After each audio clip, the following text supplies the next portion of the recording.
La beauté dans les annales akashiques.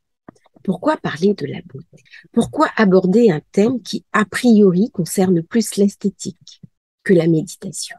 Eh bien, parce que la beauté parle à l'âme humaine. La beauté est ce qui nous élève, ce qui nous rapproche quelque part du Créateur, de la source immanente de toutes choses. Peu importe la manière dont on l'appelle, mais la beauté, c'est ce qui éveille l'âme à la conscience.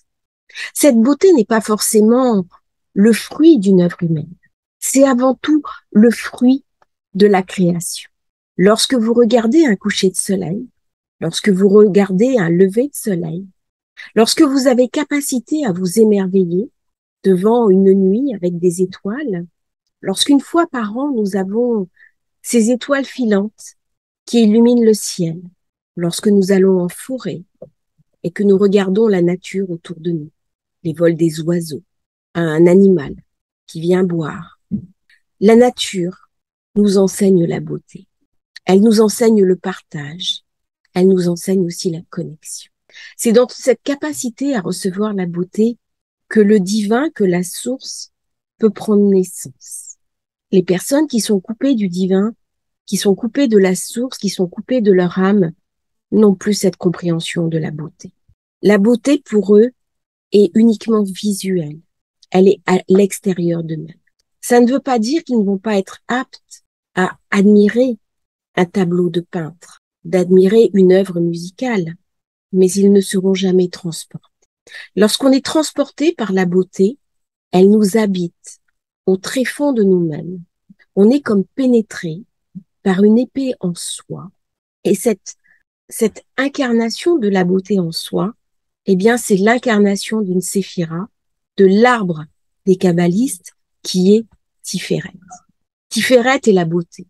C'est une séphira qui se trouve au milieu, au centre, entre les deux piliers de l'arbre de la Kabbale.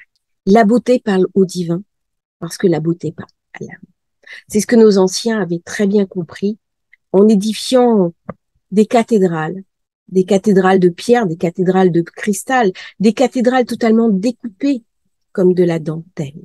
Mais nos cathédrales n'ont pas le monopole de la beauté.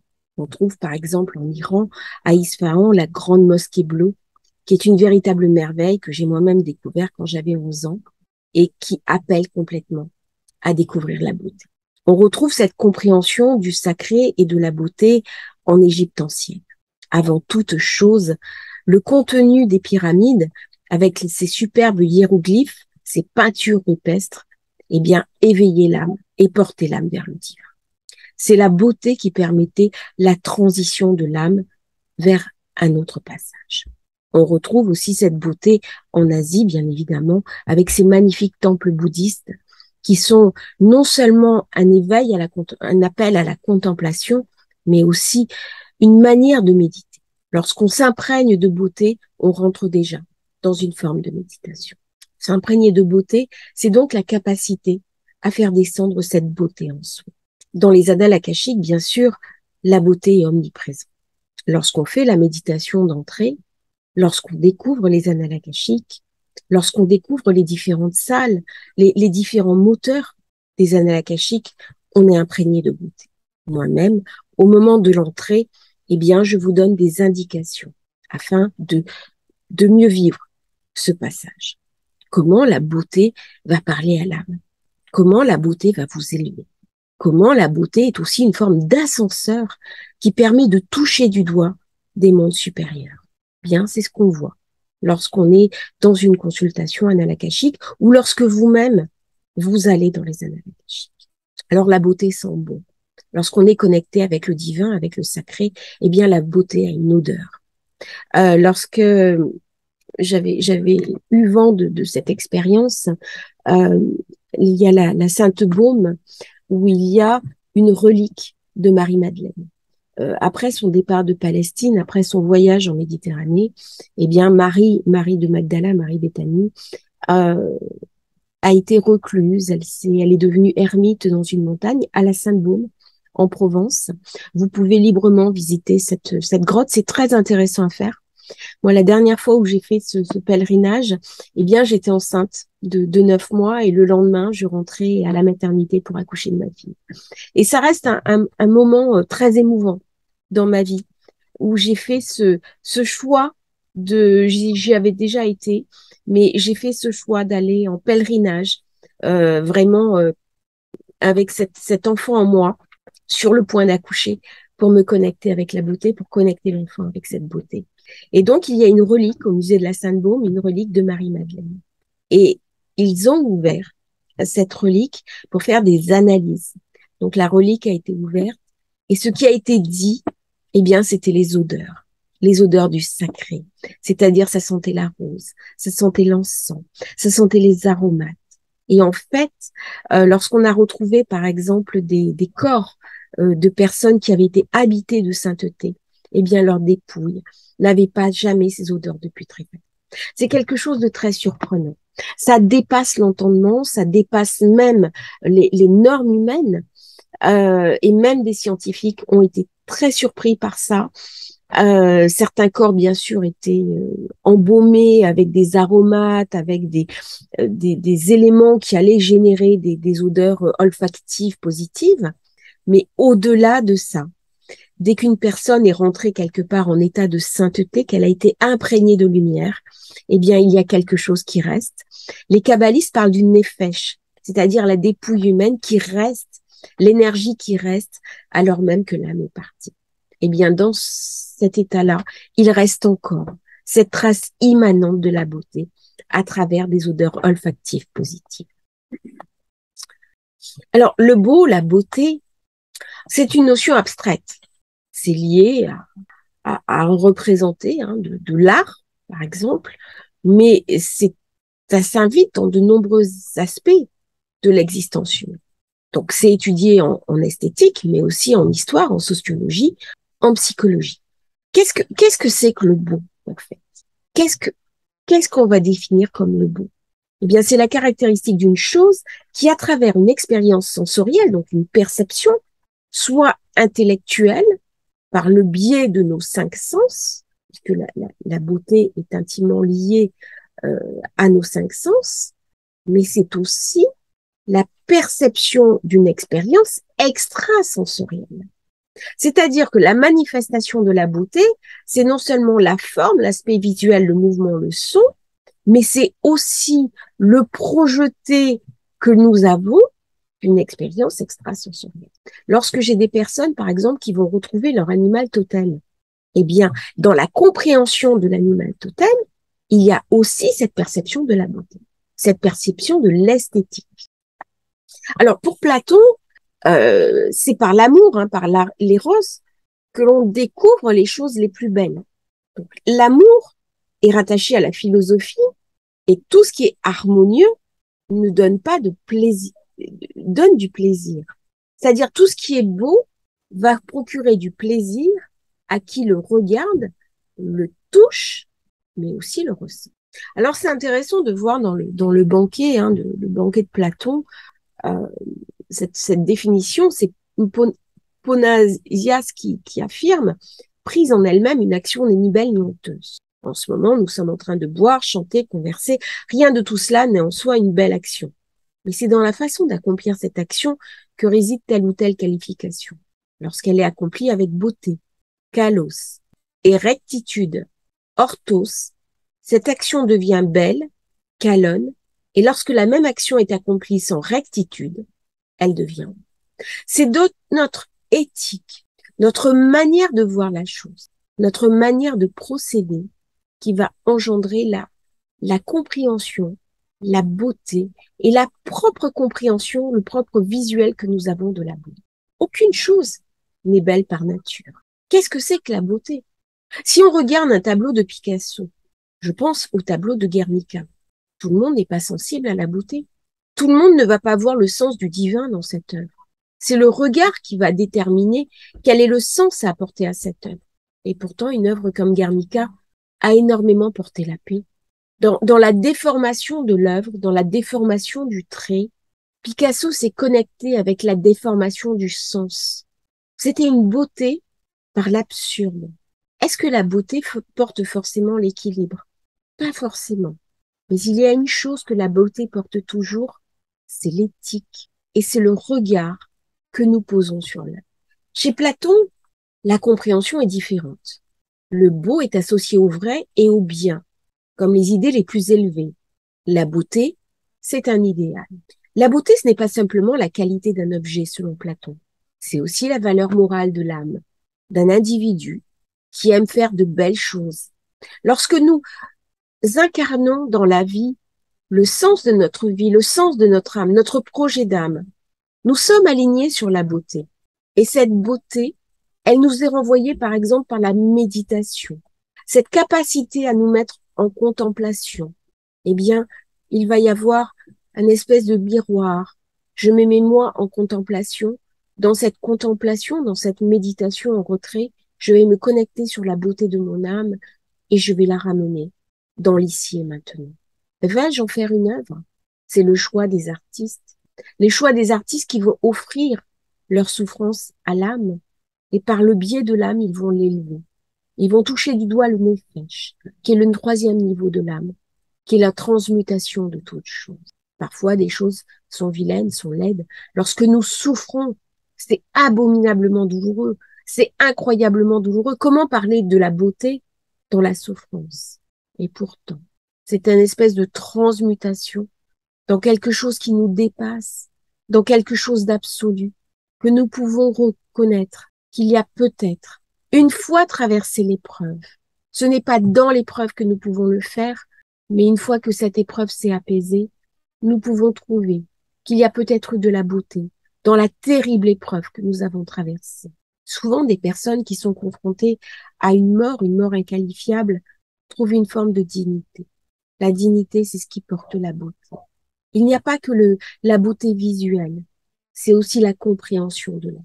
Il y a 3 étapes à l'initiation de la beauté. La purification, l'ascension et la contemplation.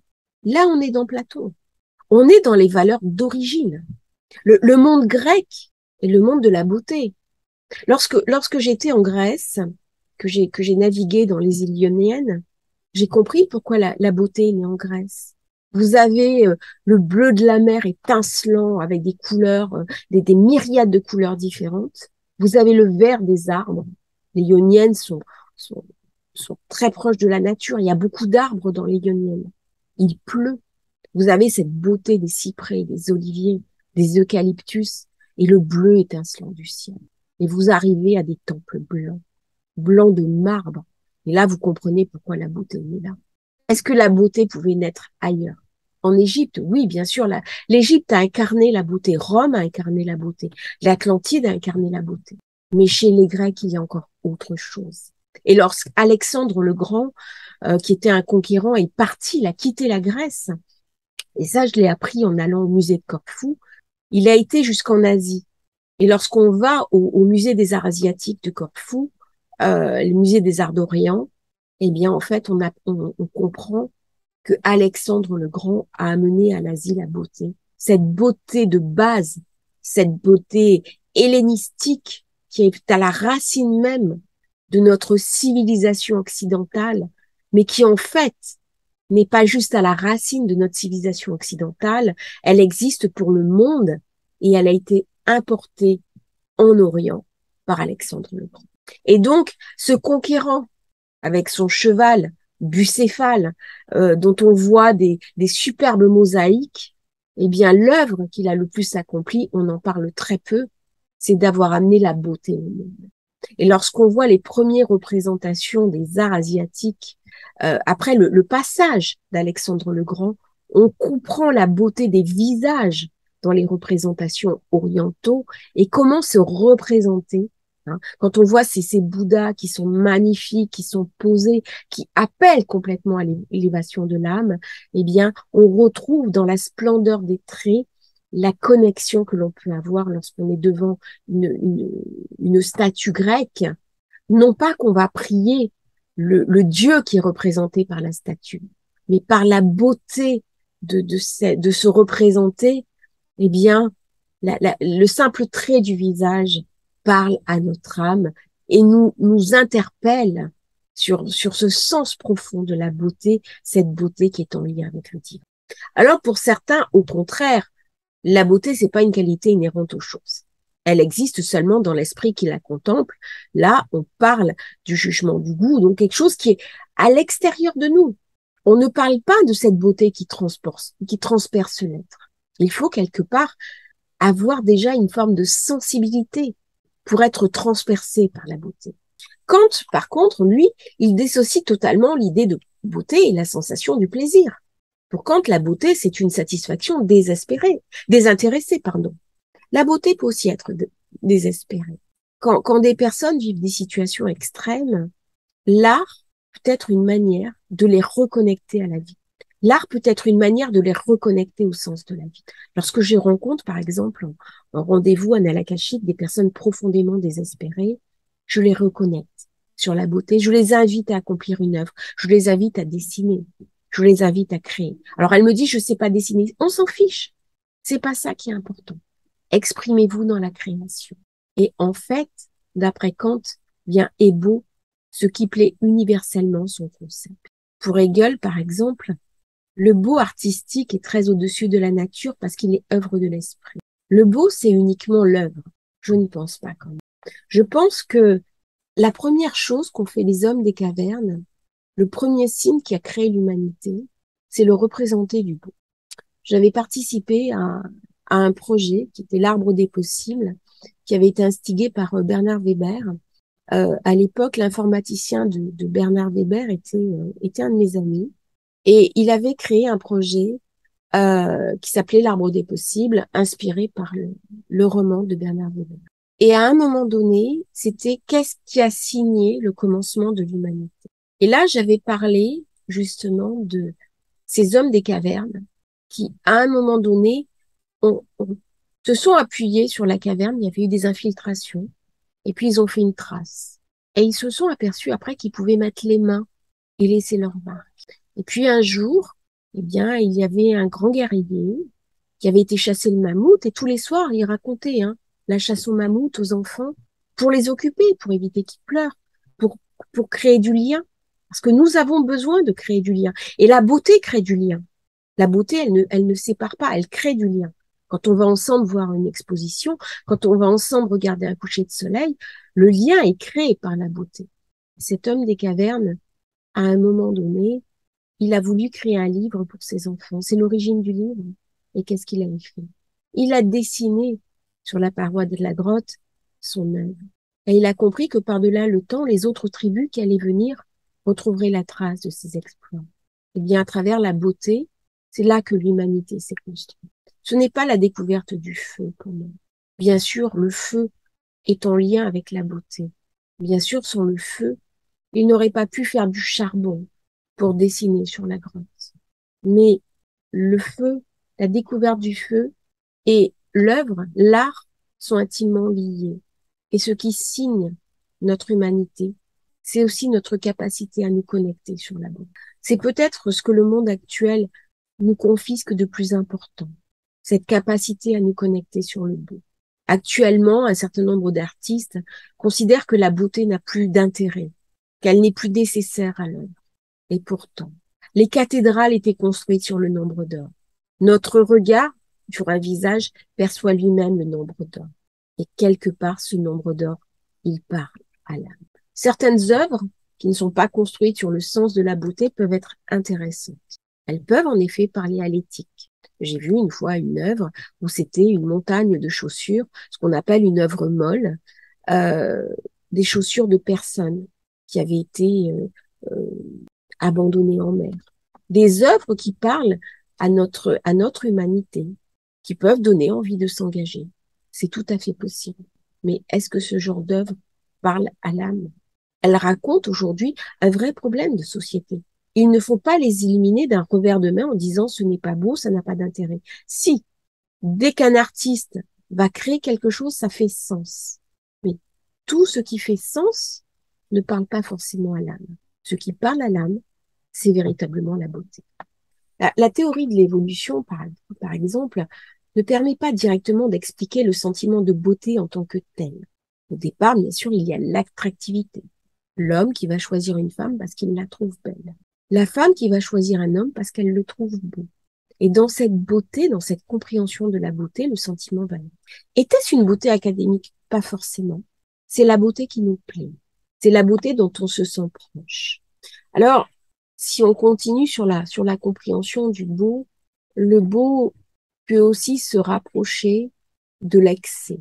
Edmund Burke, dans Recherche philosophique sur l'origine de nos idées du sublime et du beau, c'est un livre qui est pas tout à fait récent, qui est paru en 1757, distinguer le beau du sublime.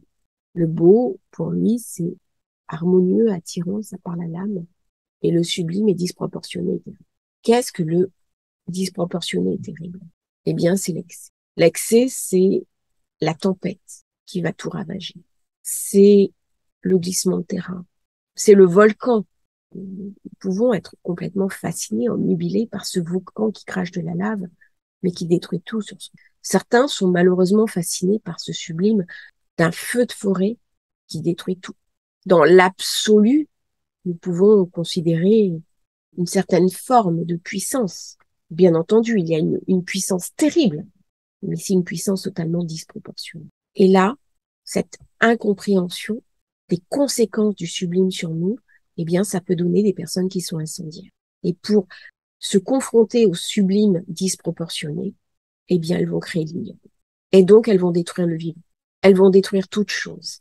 Elles sont prêtes à risquer leur vie et la vie des autres, de ruiner des années, voire des décennies d'efforts pour cet instant terrible de petitesse face à l'immensité. C'est le versant noir de la beauté. C'est la fascination de l'homme. Est-ce que le beau va créer? Est-ce que le beau va nous reconnecter sur l'âme? Est-ce que le beau va nous connecter sur l'éthique? Comment dès lors comprendre, par le biais des annales akashiques, ce qui est beau et ce qui est dangereux? Eh bien, au fond, c'est l'éthique. Lorsque vous allez dans les annales akashiques, si vous êtes connecté sur des belles choses, des choses qui parlent à l'âme, qui vous éveillent, qui sont toujours dans la bienveillance, dans la tolérance, vous êtes véritablement connecté sur le beau. Si au contraire, vous rencontrez la puissance terrible et disproportionnée qui vous inflige des douleurs profondes en critiquant votre vie, en plaçant des injonctions néfastes, eh bien, vous vous êtes trompé de porte. Comment se reconnecter sur la bonne porte? Comment se reconnecter sur la lumière? Eh bien, en faisant appel au centre de vous-même, à Tiferet. Cette boule lumineuse qui parle à l'âme, qui est en lien direct avec la beauté.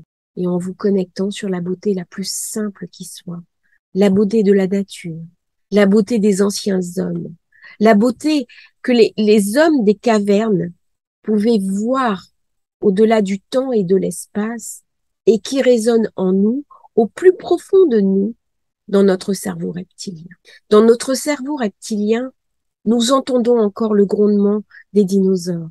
Lorsque nous fermons les yeux, nous avons capacité à nous connecter sur les peurs ancestrales, sur ces temples mégalithes, ces fameux temples mégalithes que nous avons à Malte et qui parlent d'une seule chose, au-delà du temps et de l'espace, nous étions là et nous avions eu envie de témoigner que nous étions là.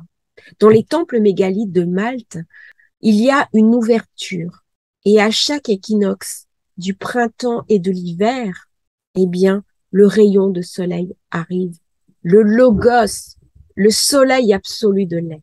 Eh bien, ces hommes-là ont témoigné au-delà du temps qu'ils étaient là, qu'ils avaient connaissance de ce savoir, qu'ils avaient connaissance de la voûte céleste et qu'ils avaient aussi connaissance de la beauté et du sacré.